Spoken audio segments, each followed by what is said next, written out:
Shri K. Shankar Narayanan, Governor of Maharashtra, Dr. Shekhar Saheb, Dr. D.Y. Patil, Governor of Tripura, Dr. M.S. Ahluwalia, Deputy Chairman, Planning Commission, Government of India, Shri Harshavardhan Patil, Minister for Cooperation and Parliamentary Affairs, Government of Maharashtra, Shri Mohan Dharia, former Cabinet Minister and former Deputy Chairman, Planning Commission, Government of India, Dr. P.D. Patil, Chancellor, Dr. D.Y. Patil Vidyapith, Dr. P.N. Razdan, Vice Chancellor, Dr. D.Y. Patil Vidyapith,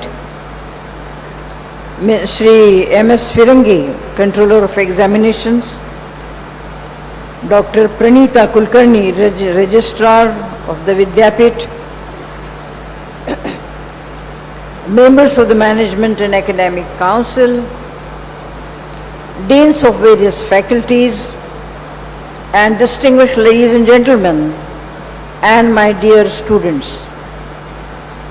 I am very happy to be here at this convocation ceremony of Dr. D.Y. Patil Vidyapith, which has accorded the status of university in 2003. This university was set up with the aim to provide high quality education in the different fields of medical sciences. In a period of 9 years, it has established itself well and is holding its third convocation. I congratulate all students who are getting their degrees today. It's pertinent to note that both the PhDs given today were to women, and out of 7 gold medalists, out of these 17 gold medalists, 14 gold medals have been achieved by the girls and 3 by boys.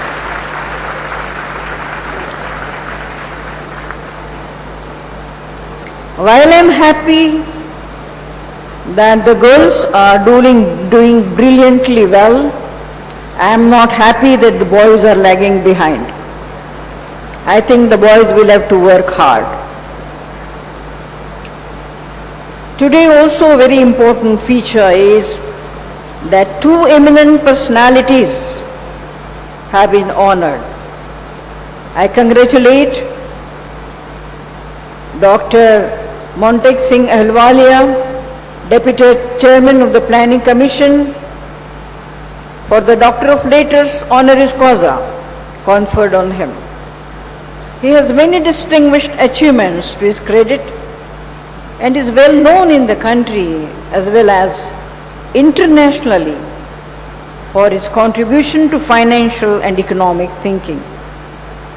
I also heartily congratulate Shri Mohan Dharia ji for receiving the very well deserved Doctor of Letters honoris causa.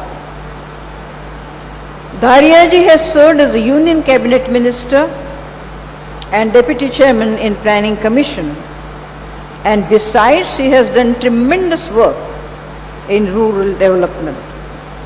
I have visited Gaudewadi village in Pune district, which he helped develop as a self-reliant village. I was deeply impressed with the activities conducted there under his guidance. So these are distinguished personalities which have been honored today. My hearty congratulations to them. You see, there is a shloka from Sanskrit treatise, the Ashtanga Sangraha of Vagbhat, which states that Pradeepa Bhutam Shastram hi Darshanam Vipulamati. This means medical science is like a light which gives much wisdom and deep insight. The reason why I have quoted from our ancient text is to emphasize the age-old primacy given to the study of health and medicine in our country. It reminds us, on the one hand, of the traditional Indian systems of medicine, which are a part of our heritage and should be protected. And also, on the other hand, it points out the necessity of constant study of health and related issues. Research has been fundamental in finding cures for many diseases, as also for improving understanding of the functioning of the human body. There have been many revolutionary discoveries, but yet the field is wide open for further work.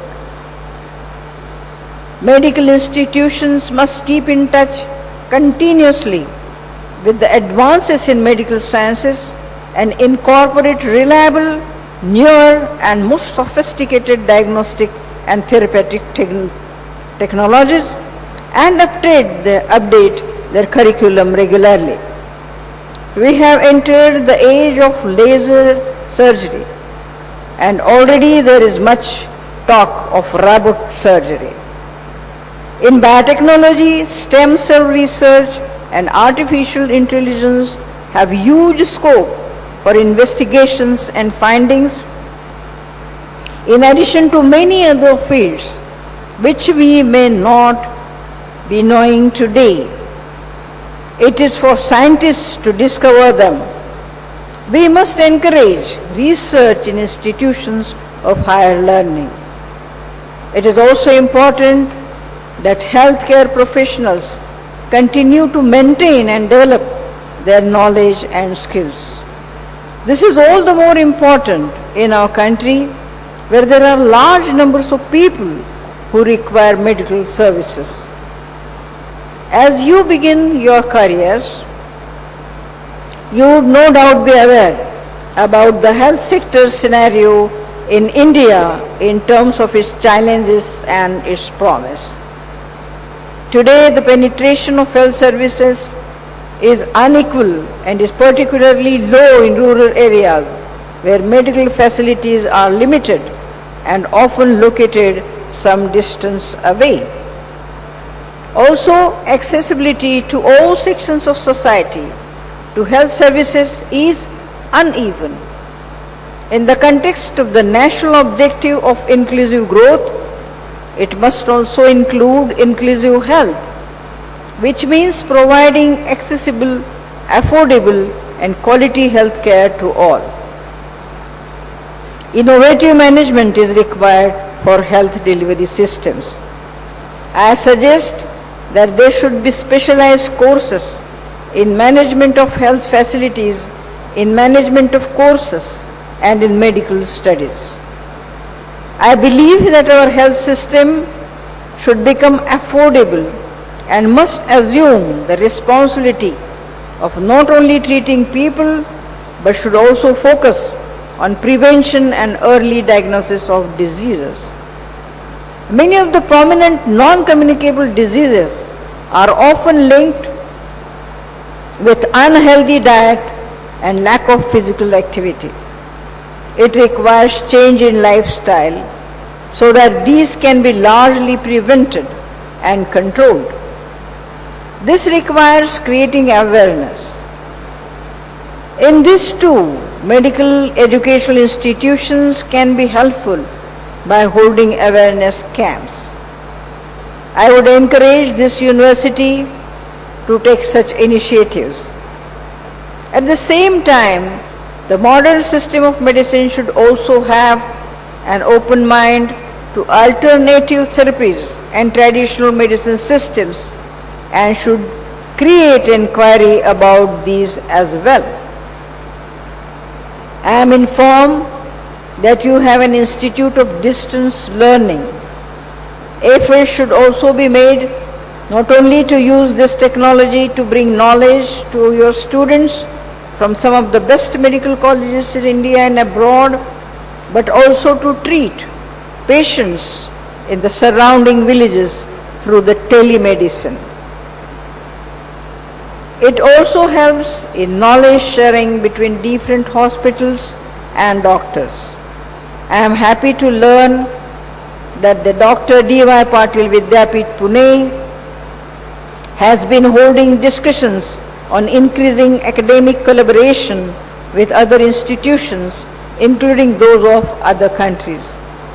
I understand that in this context, it organized the Indo-US Education Conclave in December 2011.